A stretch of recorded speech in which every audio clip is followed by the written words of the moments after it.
Welcome to Momentum, a motorsports podcast powered by High Gear Success. I'm your host, Heather Wilson Schiltz. Here we share the stories and strategies that keep the world of motorsports moving forward. And today, I'm chatting with David Zelma, USA Country Manager for SW-MOTECH. So, David, thank you for joining me. Thank you. I appreciate being here. I'm really excited to dig in because you've had a long and diverse career in power sports. So kind of take us back to the beginning. What first pulled you into motorcycling and eventually to being an industry professional? Long and diverse. That just means I'm old, doesn't it? I worked in marketing for years. Even in high school, I was in some sort of something marketing related or media related. And I really wanted to be a pressman back then. And an old guy who was running machines with me, and I was doing it, said, and I was telling him I wanted to be a pressman, and he says, "Do you really love it?" Well, no, I don't love it, but I think I'm pretty good at it. He goes, "You got to love it because you're going to do it more than you do anything else in your whole life." And even as a dumb teenager, that really resonated with me. So at that point on, I decided to, whatever I did, I needed to love. And I was a motorcycle guy, and even in high school, beyond, I had rode a motorcycle. So, and my dad was a motorcycle guy. So I knew that somehow I wanted to tie it to that.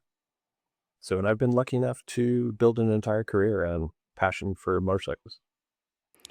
What was your first industry job then? I did a lot of stuff. I worked at ad agencies, so I did a lot of stuff back then. So I don't know if that's a job or a client. My first real industry role was at a company called Performance Machine. So this would have been like the late 90s. This super neat company that at the time it was family owned. So, and that was really my introduction to the Harley side of the market too, which that was the Harley end of it had really started to gain steam, the custom end of it. And it was really cool to be kind of part of that as it grew and took over. So you've been able to work across kind of multiple segments of power sports over the years, that cruiser segment being one of them. What were some of the biggest lessons or like takeaways that you learned from that side of the business? What about lessons? The focus on the aftermarket has been my whole world. So you really you learn what motorcycles matter, even if they are not the motorcycles you love. Yeah. So I was not originally a Harley guy. I was really a dirt bike guy and, really like cafe racers and stuff. And, because of really the money in the aftermarket was spent, still probably is in the Harley space, I really had to get my head around Harleys. So that was, you really have to be, I think, effective. You really got to be part of your own market. And I had to kind of get my head around Harleys, and now I can't let go of them. I feel like different people have different ideas of what's important to them with motorcycling, right? Like you said, for some it's customization, for some it's performance, for some it's just having a bike to go ride. It's very interesting too, because I come from the dirt bike world, and when I'm in a street environment, especially like a cruiser focused environment, like everybody is like quick to whip out their phone and want to show you a picture of their bike, right? And like the customizations that they did. And it caught me off guard for a while though, because like in the dirt bike world, people don't do that. They don't like meet you and then start talking about their dirt bike and be like, "Hey, I want to show you this picture of it." Yeah. So it was like a very foreign concept to me, but I've come to learn that that's like very common in that market. Ooh, yeah. Wait till you see somebody's dyno chart. Yes. It happens consistently. In that performance end of it, it's a really big deal. It's the tell of how effective the work was. So the odds of the guy having a photo of his dyno chart on his phone is really high. I have not been shown that, but I know exactly what you're talking about because I've seen those dynos out at events and in dealerships and the people utilizing them. Yeah, I worked in the performance end of the market for years and years. So it's meaningful. It's the test of how effective and how much money you spent and what the bike's capable of and everything. So, without having to, drag race down the road illegally, a dyno chart's your next best kind of measurement of the performance. Mm-hmm. And then after working in that side of the industry for a while, you've kind of made the switch to the adventure touring market. So, how did that change come about, and how has that kind of changed for you in this stage of your career? I did a lot of adventure touring stuff when I worked at Progressive Suspension. So we did a whole lot of adventure stuff, and I've done a lot of the courses and adventure rides and the Overland Expos and everything. So I had kind of had that history. I rode Alaska on a KLR, so I had kind of that history, and I've always really enjoyed that. When you work in the Harley side of it, you kind of get wadded up in that and focused on the Harley end of it, which I don't mind. Motorcycles, I love all of them. So this was a neat opportunity to do something that was a challenge, and that's kind of been a part of what drives me. I'm never going to get rich working in the motorcycle industry, but I really love a challenge. And this particular brand is a really great brand. The U.S. division needed some attention. It was a whole different location, a different space, a different business model. So it's been very exciting. For people that may not know SW-MOTECH, how would you describe the company and what sets it apart from other aftermarket brands? Super neat company. So it's 25-ish years old. It's formed by a handful of passionate motorcycle guys that, were traveling and needed luggage, that needed crash bars, and designed their own and then made it a business. So we have a division in France, Italy, Spain, and the U.S. The U.S. division is only 6 years old. And it's the intent of each of these is to focus on the regional markets. I'm sure we're probably one of, if not the highest end in our space. So we do OEM stuff. We do a lot of things beyond just what we do to consumers. It's a really high-end company doing really cool stuff. A lot of it's adventure. Some of it's just, it's guys that actually ride their motorcycle and need somewhere to put their lunch. So being kind of in a newer market like the United States, a lot of it, I would assume, is building that brand recognition right now, that product recognition. You have a huge catalog of products. So what are some of those core categories that people might immediately recognize? We're pretty famous for our tank bags. I mean, we probably have 10, 12 different shaped and sized tank bags. Our thing is a quick release system for them, so it pops on and off the bike really easily. We do a lot of side luggage as well. And the luggage itself is generally agnostic. The racking and everything is what ties it to the bike. And we do very high-end welding and powder coat and everything for that. A lot of crash bars, skid plates, things of that nature. As far as like product development, how much rider feedback goes into that development process? And when a new bike hits the market, like how quickly are you guys able to get luggage systems and crash protection accessories out? Yeah, that's a great question. So all of our development is done in Germany. So sometimes that, the priorities are different because the bike is going to be different in Europe. A lot of times it crosses over. For instance, the KLE, the 500 Kawasaki is, I think our team even in Europe recognized the potential of that. We've jumped right on it and have product in play already. So every day I see a development email on what they've got done on it and what's next. As far as like adventure bikes, people talk about choosing the right bike and how important that is for what they want to do. But even just aside from choosing the right bike, like the setup could make just as much difference. Oh, for sure. What do you think are some like upgrades that riders should make, especially if they're planning on doing like a big trip? What are some of your go-to upgrades? So, bike fitment is kind of one of our go-tos. So we do risers and adjustable pegs and kind of finding that happy spot. You get in a car and you adjust the seat and you adjust the steering column and make it fit you. Like a motorcycle, you don't really have that option. So you really have to go out of your way to make it fit you. And everybody's different shape, different comfort level. So moving the bars around, back up, really meaningful. I mean, it really changes the feel of the bike. It changes the leverage you have against the bars. Pegs are the same way. If you're cramped, you're not going to be comfortable, or your reach is bad. So that kind of stuff is really critical. Yeah, all those things that you just mentioned, I've made adjustments on. I have a KTM 690 Enduro. Yeah, and so great bike. That's a great bike. I had a lowering kit put on it because I'm like 5'6", so I wanted to be able to touch a little better, which I still tippy toe on. Then I got upgraded foot pegs, the wider pegs. And then I think it was last year for Christmas, I got risers for the bars to make them. Mm-hmm. I like that feeling of like Me too. the Yeah. bars being up and back Yeah. a little bit. So yeah, those are all. Yeah. I'm tall. So when you stand up on a bike, if the bars are low, you're bent over. You're not really standing up. So that kind of stuff is really meaningful to make it fit you. So, and on the Harley side of it, some of it's aesthetic, but a lot of it is, it's making the motorcycle fit you is a core part of enjoying the bike. Mm-hmm. Yeah, absolutely. As far as products that are sold like worldwide, are there differences between the European market and what riders in the US tend to even want? Most of this crossover, there's different bikes.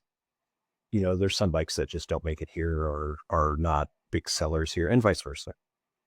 In the KLR days, that bike it didn't really go to Europe. It was carbureted and didn't pass emissions there. So that was a big deal to have them do development. We had to specially import a bike for them to do development on it. Gotcha. Yeah, my husband has a KLR. He actually, one of my former coworkers was selling it. It was kind of in parts, and he couldn't figure out how to get it running again. And my husband's a mechanic and does suspension. And I was like, hey, I think this could be like an easy flip for you. He's selling it like pretty inexpensively, and you could probably figure it out and be able to flip it. And he had it running in like 20 minutes. And he wrote it around and was like, actually, I think I'm just going to keep it. Cause he didn't have an adventure bike at the time. And, kind of the joke is it doesn't do anything great, but it does everything like well. And it's a big comfy couch. So they're unkillable too. It's really the cockroach of motorcycles. It's just unkillable. Yeah. I rode Alaska years ago with a MotoQuest, the touring group up there. And, I had a whole bunch of bikes. At the time I was riding a GS, I don't know if it was 850, but I was in decent bikes, and I rolled in there, and they have a 15,000 mile KLR for me. Thinking all my motorcycles combined don't have 15,000 miles on them. And it was the best bike. It was amazing. We're doing water crossings. We're doing, you're beating the bikes up pretty bad. And there's a tour company, so the bikes were going to get beat up. And it did such a great job. So yeah, they were good bikes. In Alaska, or you rode all the way to Alaska? I was riding in Alaska. Yeah. The original plan was to ride 2, and we ran out of time. So we said, screw it. I'm dying to ride it. So I ended up joining the touring company. It is such the perfect bike for that. And you could beat the hell out of it, and it just keeps coming back for more. So they were good bikes. In some of your like previous roles, and maybe even in your current role too, you're interacting with both riders and dealers. So how important is that dealer education and relationship between your company and the dealers, and the dealers and the riders? Oh, it's key. We've in the past almost year, we've put a special effort into dealer training. So we now have a guy full-time on the road, and we'll probably add to that in the near future. Just training dealers. And you're not necessarily even selling. Sometimes you are, but a lot of times you are literally just doing training. The dealers, there's no way for them to keep up. There's just too much activity, both inside their dealer and outside in the industry. So for somebody to come in, spend 20 minutes with them, walk them through what's new and what can sell and what's going to be a fit for the dealership. You walk into a Kawasaki dealer, it's a different conversation than the BMW dealer. And for somebody to come in and really kind of narrow down what's relevant to them is so meaningful. We regularly get dealer thank yous. Hey, really appreciate the guy came in and worked with us, and now we know what to do and set up our display. And so the dealer end of it, for me, has always been such a critical part of success. Yeah, it's tough. Like I'm a dealership owner's daughter, right? And so my parents just retired and sold the dealership last year after 48 years. And oh wow, that's wild. It's like such an interesting time in the industry, I think, for dealers, especially just with the rise of like the internet and social media and how it has completely changed things over the years. But I still am very much a person, and maybe that's just the way that I grew up, that I want to like go in and physically see and feel an item rather than just looking at it online. Yeah, I love going to dealers. I struggled driving past a dealer. The dealership model, I think, is really, really evolved too. The Harley end of it has done really well. They figured out how to make the experience really good. You're greeted. There's a lot of events. The floor plan is really good. The metric end of it is now really kind of catching up. You see a lot of events. You see a lot of, the store kind of gets how to draw crowds in. You can't just open the door in the morning and call it a day and expect to succeed anymore. Mm-hmm. I think on the adventure segment too, I just had some guests on from Backcountry Discovery Routes and what they're doing we with work with them their a ton. Yeah. documentaries and the dealership kind of previews. There's a lot of activity around the adventure riding segment. A lot more dealers I see hosting, a Saturday adventure ride just to get people together. So that's been cool to see. Yeah, I love seeing that. And the dealers have you see them really embrace it. They've got like the local adventure club is operating out of the dealer. The meeting point is the dealer, and the BDR stuff is fantastic. It's such a cool vibe. As far as your personal riding style these days, are you more road focused, off road, a mix of both? Kind of what's in the garage these days? Yeah, I'm more work focused than anything else. I hear that a lot from people in the industry. That's the downside of working in the motorcycle industry, is it impedes your ability to ride motorcycles. So sometimes, not all the time. I'm a giant fan of the Chinese motorcycle movement, and really even small bore movement. You're seeing, especially new unit sales. I think right now Kawasaki Ninja 500 is the best selling, or one of the best selling motorcycles in the country. What does that tell you about the market? Like, that's a newer rider, or in a lot of cases, it's an older rider who's tired of giant motorcycles. Doesn't want to fight it anymore. Now you just want something easy. So it's really an interesting transition in the market across the last couple of years. So I'm a giant fan of that. So I always try and participate in whatever I'm doing. So right now I'm commuting on a Moto Morini 700 Escape. And retail on this bike is $8,300. And it's an amazing bike. I really like it. Like the CF Moto 450 Ibex is another really good bike. Against all odds, because, previous Chinese bikes were questionable quality, questionable everything. The latest generation of them are great. CF Moto makes things for KTM. The motor that's in the Moto Morini is a Kawasaki motor. So there's all of this kind of connection to really higher quality parts now, but at a price point that it's really inviting, and you can see it bringing new riders into the space.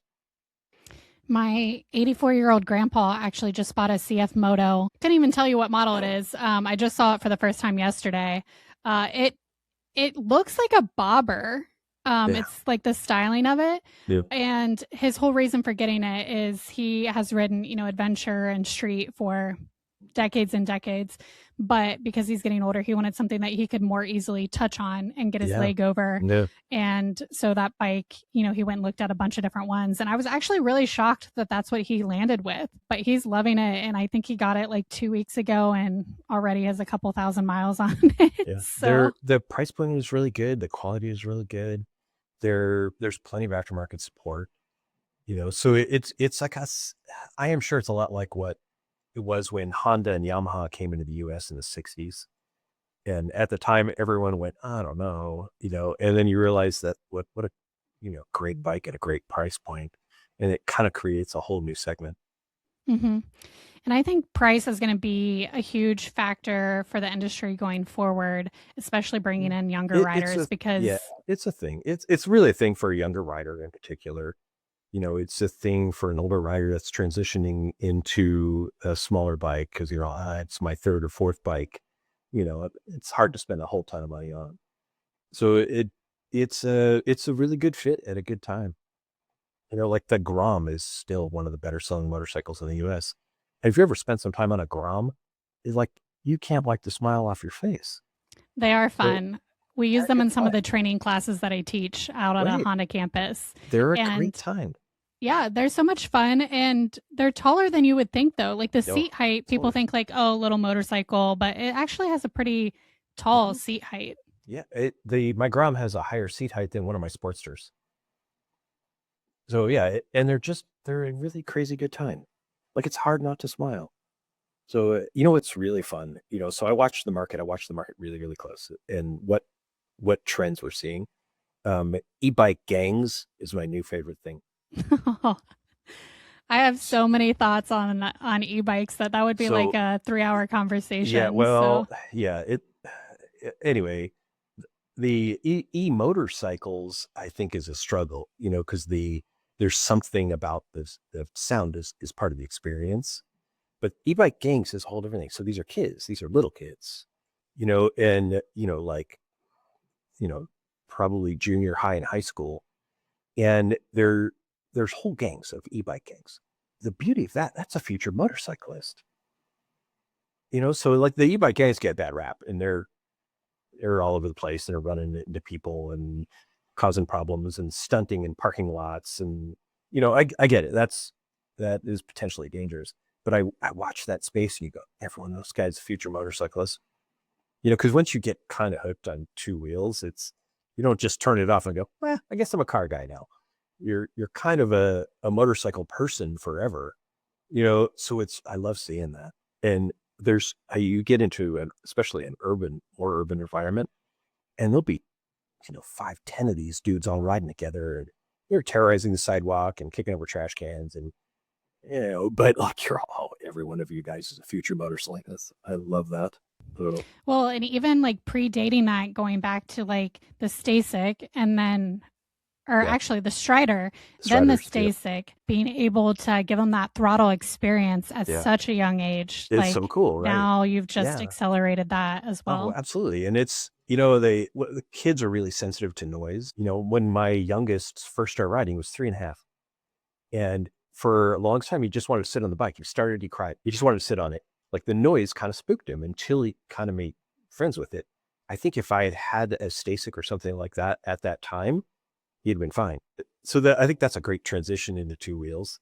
But I think we're building our future market right now, and I don't know if we even know it. Yeah, I think it's largely untapped and unregulated in a lot of ways. It's So it that's why is. I have so Yeah, many thoughts about it's it. But yeah. even being out at AIM Expo this past January, like I want to say like a third of the booths were probably electric It was a motorcycles lot. of Yeah. sorts, Yeah. which really surprised me. But yeah, I think a lot of the different companies in the industry haven't really figured out how they're going to capitalize on that or what that might look like. That's a tough market. And the e-bike thing in general, I think, has really kind of lost momentum. The mountain bike stuff has a little bit, but that 8, 10, $15,000 mountain bike, that was great during COVID. And I think you're seeing a lot of reduced sales by virtue of that. But the e-bike gang, where it has, the bike has a kind of a motorcycle feel to it. It's not powered mountain bike. Every one of those guys, I can't wait. It's It going to will be be good. interesting to see what people do with it. Oh, it's going to be good. Yeah. Yeah. You referenced a couple times your riding trip in Alaska, but is that your favorite trip, or do you have some other motorcycle memories that stick with you throughout the years? We used to run from California to Sturgis every year. And that was always such a great experience. You go through a whole lot of really beautiful states. You go across the Rockies, and that's probably one of my favorites. I really enjoyed that. And I've done it with industry groups. I've done it with stuff like that. I did it one year, just two of my buddies, and we didn't have a heavy timeline. And it was so good. You build a trust with certain people that you ride with. Group rides are, I've done enough group rides in my life. I'll probably never do another group ride. It's a battle. So, but you ride with a couple of guys that you've been riding with since you were a kid. You have a level of trust with them, and it makes the ride so much easier. So yeah, that's probably one of my favorites. I've done some big rides across the country that are, it's pretty amazing how big this country is compared to Europe. There's all these amazing things in the middle that you don't necessarily get to really feel unless you're on a bike. So I've really enjoyed that kind of stuff. We did one, it was California, I think we went up north, rode through the park, and then dropped down years ago. And that was a gorgeous ride. As Wyoming gets a terrible rap as a boring state to ride across, but it's just, man, you hit it the right time of year. It's just gorgeous. So yeah, those are some of my favorites. As far as working in the industry, you've worked for some like emotional lifestyle type brands and then more technical product categories. You've been in marketing a long time. So how do you balance that storytelling with like the product education, like the technical side of it? I am super technical. So for me, that's natural. I've built bikes. I've been in what was magazines. I've lost track of how many bikes I've built. And I always thought that was kind of my edge. It wasn't that I was just marketing the product, but I had installed it and I'd built it, I'd modified it. And in some cases I had designed it, so for me, that was always my hook. I had an opportunity years ago. I was working one of my first companies was Performance Machine. They got bought by what was called the MAG Group at the time. So, which was private equity buying companies, which in hindsight was probably not the greatest thing. At the time, it created this group of companies that we all kind of worked together, which was kind of neat. It was a neat opportunity. For me, it was just, a new motorcycle friends, right? So we got handed a brand that was part of something else that had shut down. So they said, hey, here's Burley brand. And it's this little tiny company and it has virtually no revenue right now. And it makes handlebars and a couple other things. And it made some suspension parts and you're working in suspension. So can you figure it out? And no one else in the company wanted anything to do with it. So, all right, I'll figure it out. And it was at the time. So like I said, I really watched the market. It was that time we were starting to see the Sportster kid come to life. And this was probably early-ish 2000s. And that next generation of rider, of Harley enthusiast, was these guys buying these cheap Sportsters and cutting them up. And, we saw more and more of these guys, and they were, they're eBaying parts and they're doing everything in their garage themselves. And they were trying to ride, to build tall bars and then try to figure out cables and all the other things. So it was, and I was already chasing that market and kind of trying to understand it. And I'd ridden with them a couple of times. I'm like the oldest guy there, but it was really kind of fun. And like, I loved their passion. So when they handed us Burley brand, I'm all, oh, this is perfect. So we immediately started designing parts, and because no one else in the company was super excited about it initially. So I got to kind of start designing my own parts, which was really kind of fun. And like the development team, they're all, do whatever hell you want. Just don't do it in our building. Because a suspension, it's like a lab. It's really a clean room, So the last thing you want to do is fiberglass or cutting metal or anything. They're all, just get that crap out of here. So I did it all at home, and with very little adult supervision. So we designed all these fun parts. So it was pretty wild, and it did really well. It was, I don't know, it was probably 20 times its original revenue within a couple of years. So and I think it's still operating. And it was actually my first foray into luggage, which is what I'm doing now. So, I got to go through the entire like design process of luggage and sourcing and everything. And that was really super cool. So on the technical end, that is my forte, is the technical part of it. Gotcha. Some of my, I would say, favorite roles that I've been in, and maybe more of the reason why I became an entrepreneur too, is having that flexibility to like start a process from start to finish, to like try something new and not be like boxed in or limited. That's kind of how my brain works. I'm not on the technical side of things, I would say. I'm definitely more on the lifestyle. I'm learning the technical side of it, especially, like I said, being married to a mechanic and suspension guy. But yeah, it's always cool when you kind of have a role that they're flexible and can let you kind of take the lead on stuff. And I don't know if they let me. I think they tolerated me more than anything else over the years. My wife says I am the bluest white collar guy ever. At the end of the day, most of these roles you're in spreadsheets, you're sitting in front of a computer. You're not touching motorcycle parts. So I've always made sure that I did. And I think it made all the difference for me. It makes me happy, endlessly happy. I think that's what makes a good leader too, is if they're kind of well-rounded and they understand different roles within the company and how stuff is actually done, rather than just The, guessing from an office. yeah, I've been lucky and I've worked with teams over the years that are really more hands-on as well as, marketing and sales. So and I think I do better with the kind of person who isn't afraid to pick up a wrench, which is kind of cool. And, the team here they're more than willing to get their hands dirty and get things done. And I think it makes you're more connected to your product. I think you're better at sales and marketing because of that. Absolutely. When it comes to the bikes on the market today, there's a lot more technology than there used to be. Different ride modes, electronics, connectivity. Do you think that's helping to bring more people into it, or is it overly complicating it in some ways? Depends on how old you are. Really does. It's an expected part of the experience at a younger age. But as an older guy, you're thinking, I don't want to have to take a class to learn how to use these hand controls.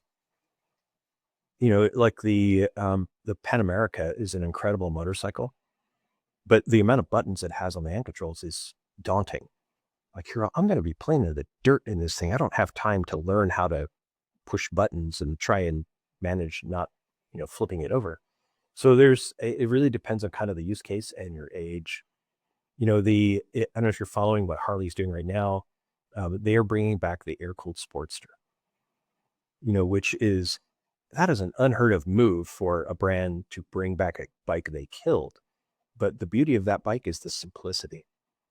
It is pure motorcycle. It is air cooled. It doesn't have anything fancy. It doesn't have traction control. It barely had ABS. It is just a simple machine. And I think I bet that resonates really well now.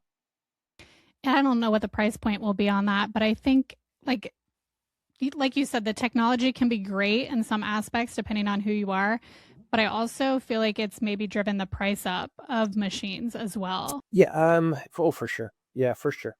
Yeah. By comparison, motorcycles are still relatively simple, compared to cars. So we haven't gotten too nutty about it. But like the Moto Morini I'm on right now has a built-in camera with an app. I don't know what I'm going to do with that. I'm not doing anything interesting enough to film it. So, but it's there. It's kind of neat tech, and the screen is huge, and so that is kind of cool, So but we'll actually like film as you're riding, like oh what's yeah, out ahead of it's you. built into the motorcycle under the headlight. It's kind of wild, right? And it's interesting that Moto Morini was the first one to do that. All right. So, and it's a neat bike. It's a super neat bike. So, it's kind of like like the Tenere as far as horsepower and shape and everything. It's a little porkier, it's a little heavier, but what an amazing bike for an amazing price. But yeah, built-in camera you get from the factory, which is pretty wild. So yeah, so the tech has its place. There's something about, I think for me, the motorcycle experience is there's a lot going on in a motorcycle. The last thing you need is distractions. So I'm not a giant fan of heavy tech in bikes, but I'm old. So, that might be a generational thing. There are some features I definitely love and appreciate, fuel injection being one of them. And when I teach Yeah, fair. motorcycle safety classes for the state, we have a mix of some very old bikes and some newer models and a lot of carbureted bikes. And it's always interesting as the years pass, the students that have no idea about carbureted bikes because that wasn't even on their radar. And even this year, training a new class of instructors, how many of them have never owned carbureted Yeah. bikes to No, well, understand how that yeah, works? yeah. Again, coming from the dirt bike world, that was just like Oh second yeah, nature to me. sure. But on those really chilly mornings that we have sometimes, it's really nice to have those fuel injected bikes and Yeah, not be messing with yeah. the carbureted bikes. There's something kind of ethereal about um, jetting a bike and setting up a carb, but it's equally cool to get on a computer and tune a bike. It really is, and way cleaner and easier, and more manageable and repeatable. And so yeah, I think I enjoy them both. I've spent a whole lot of my life changing brass, so you get in front of a tune and you can see it happening is pretty darn cool. and you can look at an air fuel ratio and see the change you made and you know that it's going to work. Whereas, brass, I think I was always guessing a little bit. So. Let's wrap up with maybe your favorite SW-MOTECH product personally and why that's been your favorite. I love how the tank release or the tank bag release is done. I think more of our competitors are doing that now too, but the quick release is super cool. So you can kind of just drop the bag on the tank and it's cleats, and it's there. It's not going to move around. I have a bag that it's a smaller one, and I actually use it as my lunch bag. So I throw it in the fridge, and it works really well. And my guys here just roll their eyes at me, but it works super good. Like, I tried getting my lunch bag into my bag, thinking, oh, we need 2 bags. So, and obviously we got a ton of them around the office. So I just put my lunch in the tank bag, and it goes in the fridge when I get here, and it pops right off, and it works really well. So yeah, right now that's my favorite. Tell people where they can learn more about SW-MOTECH and then connect with you online. So SW-MOTECH is SW-MOTECH, MOTECH.US, because we have European versions as well. So that's our site. All our socials are SW-MOTECH as well. For me personally, Instagram, I am Dave's Garage. So, and I don't do a ton anymore, but I was building a lot of bikes and cars and stuff. So that's where I collected all of that. Well, thank you so much for joining me, and thanks to everybody for tuning in to Momentum. This has been a production of High Gear Success. If you want to connect or recommend a guest, head to MomentumMotorsportsPodcast.com. Until next time, keep the momentum rolling.